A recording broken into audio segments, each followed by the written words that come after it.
আমরা এখানে যে ছবি দেখতে পাচ্ছি এটা হলো একটা স্টার, জ্যোতির্বিন্দু। তো এই স্টার হলো পরম পিতা পরমাত্মা।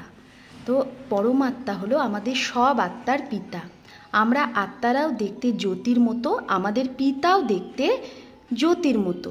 তো সে কেন পরম পিতা পরমাত্মা?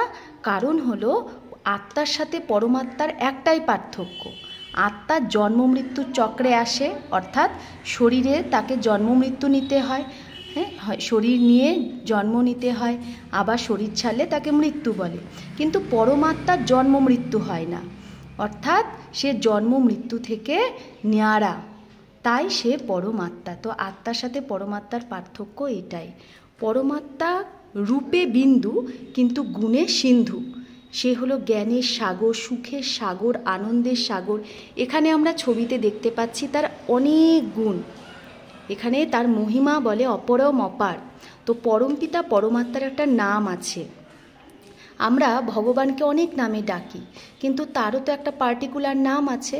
তো সেই নাম সে নিজে বলেছে, তার নাম শিব। শিব মানে কল্যাণকারী, মঙ্গলকারী। শিব মানে এক জ্যোতির্বিন্দু।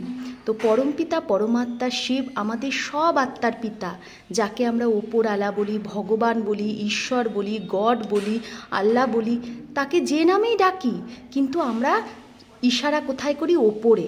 তার মানে সে ওপরওয়ালা একজন হয়, আর তার জন্ম মৃত্যু হয় না, তাই তার কোনো শরীরের দরকার হয় না। সে নিরাকার, অর্থাৎ তার কোনো শরীরের সাকার আকার নেই।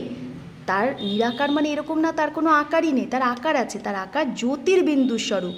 সেই জ্যোতিকে আমরা উঠতে বসতে চলতে ফিরতে স্মরণ করতে পারি, কারণ আমরা সব আত্মারা হলাম পরমাত্মার সন্তান। তাহলে আমরা যখন পরমাত্মাকে স্মরণ করব, তখন নিজেকে আত্মা মনে করেই আমাদের পরমপিতা পরমাত্মাকে স্মরণ করতে হবে।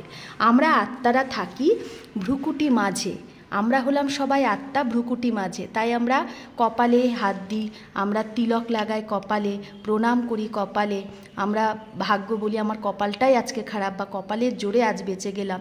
কেন বারবার এইখানেই হাত দিই? কারণ আত্মা থাকে দুই ভুরুর মাঝখানে। তো আত্মাও এখানে আমরা দেখছি একটা জ্যোতির্বিন্দু, একটা পয়েন্ট অফ লাইট, যে মন বুদ্ধি সংস্কার নিয়ে তৈরি। তাই আমরা যে কোনো কাজ এখন থেকে করব, নিজেকে আত্মা মনে করে পরমাত্মাকে স্মরণ করে আমরা যে কোনো কাজ করলে কি হবে? আমাদের বিকর্ম বিনাশ হতে থাকবে। আমাদের আত্মার মধ্যে যে পাপ কর্ম, সেই পাপ বিনাশ হয়ে আমরা পুণ্যাত্মা, পবিত্র আত্মা হতে পারবো। তাই এখন আমরা নিজেকে আত্মা মনে করে পরমাত্মাকে সবসময় স্মরণ করব। ওম শান্তি।